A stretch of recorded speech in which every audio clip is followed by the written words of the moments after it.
Hi, I'm Glenn Everett, Master of Machines. Join us for part 2 of this incredible 200-car collection in Florida, USA, as we check out more epic cars with Rick Schmidt from NPD. I love the shape of these early Thunderbirds, but I believe this isn't your everyday Thunderbird. It's got a bit of an interesting power plant. It's not your everyday Thunderbird. They call these F-birds because that's the code for the engine. It's the F code 312 supercharged. They only built a little over 200 of these supercharged Thunderbirds simply to homologate them for NASCAR racing. Back in the early days of stock car racing, they really meant stock car racing, and at least 100 of any given engine had to be sold to the public, installed in a factory car. Wow, so they could utilise this engine in another body. In a stock car body, yep. Right. So very few built, very, very valuable today compared to a regular, single 4-barrel carbureted Thunderbird. My father, he drove a black 57 Thunderbird when he was in high school. That was his daily driver, but it was what they call the E code. It was a dual 4-barrel, and he had a 3-speed overdrive, but he always dreamed of owning a supercharged car. He bought this in 1983 as a 40th birthday present for himself, and it was a nice driver quality, rust-free car that was sold new from California. Dad drove it for a couple of months, and it quickly developed what he thought was a head gasket leak, and he parked it. And we've been shoving this sucker around here all those years after that because it didn't run and it needed to be restored. We did a proper restoration of it, got all the blower assembled back up, got it running right, so now it's a fully functional supercharged 57 Thunderbird. What a car. I've always loved these very early Impalas, a groundbreaking car for the day from that 50s series of cars. Yeah, the Chevrolet styling was just spot on in 1960. 348 tri-power engine, 4-speed transmission. We've done a restoration of the car, but the majority of the interior is still all original, and it was a nice original rust-free car to begin with, but just a little too over the hill to just leave as is, so we decided to do a careful restoration of the cosmetics of it.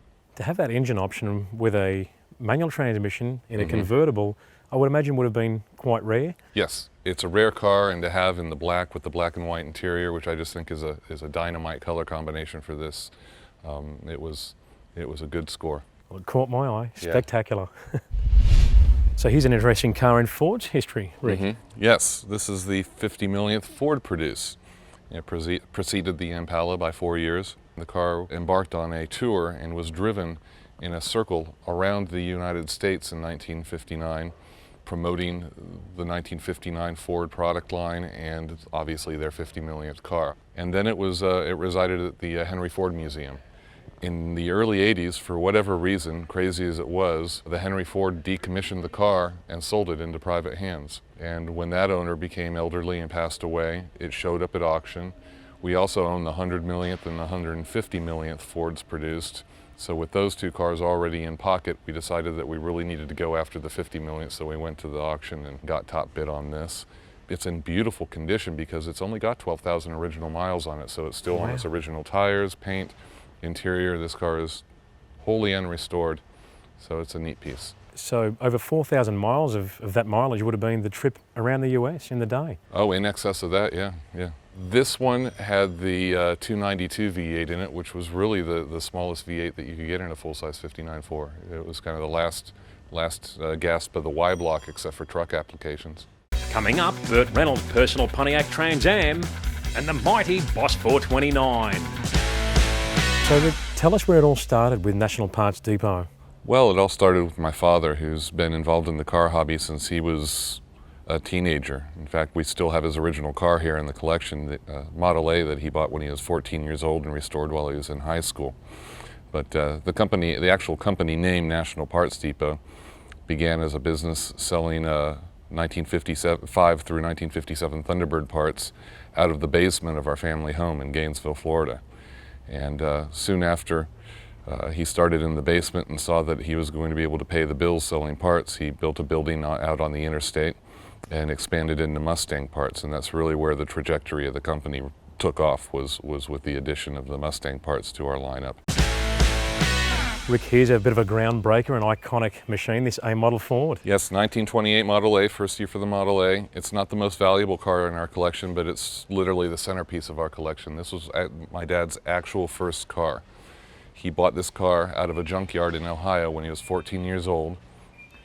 His dream was to restore a Model A when he was a kid, so my grandfather finally gave him permission to try his hand at one. And he restored the car the first time around while he was still in high school. Basically, that's what got him into both the hobby of the classic cars, but also the business of the classic cars. His experience in restoring this Model A led him to offer restoration hardware kits with all the proper fasteners for restoring a Model A that he started selling while he was still in high school. So my dad's been in the old car parts business since before he even graduated high school. And this car is what started it.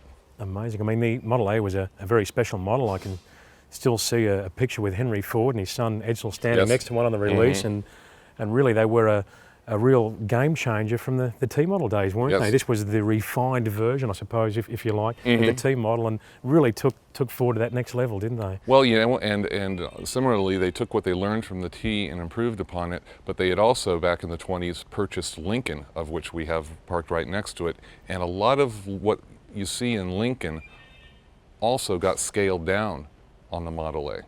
So it's really a blending of T and Lincoln. Bit of both. Yeah. Fantastic. Shared technology.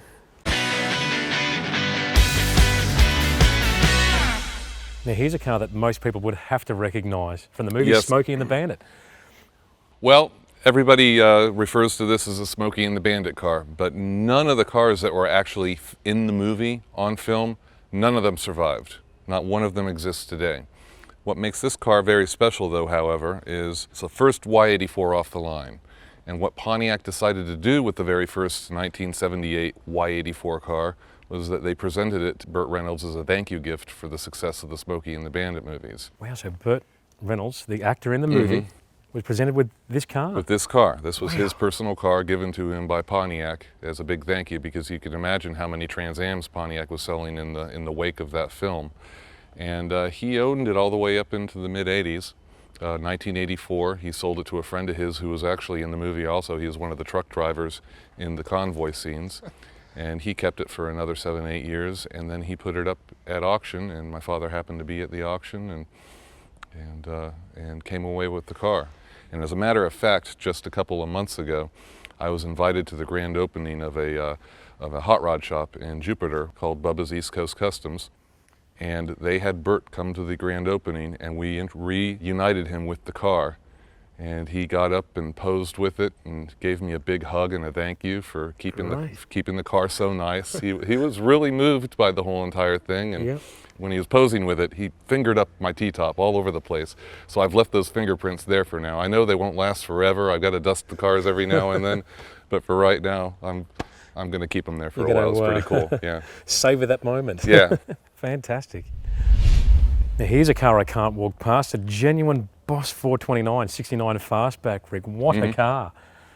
Yes, this is one of my dream cars when I was a kid growing up, so this was a dream realized. I've had the car for quite a long time now, thankfully, because the cars have shot up so high in value. I don't know that I'd have the stomach to write the size of check that it takes to buy one today, but I wanted a good, high-quality car, but not one that was so over-restored that I couldn't drive it and enjoy it. So when I bought it, it had about 28,000 miles on it. A very, very pampered life. All the original interior is still in this car. The undercarriage is unrestored and like brand new, like the owner never drove it in the rain. Perfect. All original panels. It's just a wonderful car. The engine was performance built back in the 80s by a very noteworthy engine builder who did a lot of Dyno Don Nicholson's engines, as well as pit crewing for him as well. His name is Earl Wade. So it's got a Stroker 494 crank in it, and it's a running Boss 429. Sometimes these cars have an undeserved reputation for not being performers. Yeah, it's undeserved, because you put a good-sized carburetor and open these things up, and nothing's going to touch it. It's well, effectively from the factory, they were fairly choked up in the exhaust system, and they really were a homologated engine that was designed and built for NASCAR. Just like the supercharged Thunderbird, this was a homologation for NASCAR. By that time, the threshold had lifted to 500. You have to sell at least 500 units. They sold over 800 of these in 1969, and then a 500 even in 1970. But yeah, the sole purpose wasn't to make guys go fast off the showroom floor. They just wanted to get the engine legal for NASCAR. And then open it up. You put big headers and big exhaust and a big carburetor and really, you know, open one of these things up, they are just absolute animals. I've heard they'll make Huge, 550 horsepower all easily, day long. easily Yeah, more. yep. And it's a huge horsepower potential in these engines. You just have to take them away from stock a little bit. So I've got all the stock components for this. I've got the original air cleaner and the smog equipment and everything. But the car's so much fun to drive. It might be the next owner after I'm, 10 feet under who will put that stuff back. You've got to on. have a car that blows your socks off, don't you? Yeah, That'll be the car. I've got a lot of Concours-y cars around here, but this one's just Yep, the fun is just right, just the way toy. it is. Yep. Well, Rick, what a fantastic collection. I'm very envious of you and I appreciate your time. The only thing I do regret is not having a week to cover this whole collection because it'd be amazing, but we can only do one episode and I really appreciate your We time. can always make a return trip. The cars just sit back here a lot of the times and they get lonely, so we love it for people to be able to see what we've got here. Sounds good to me. Thanks. Thank you very much, Rick. If you missed part 1, click this episode link to see more of this amazing collection. And please like, comment and subscribe to help us keep this show on the road.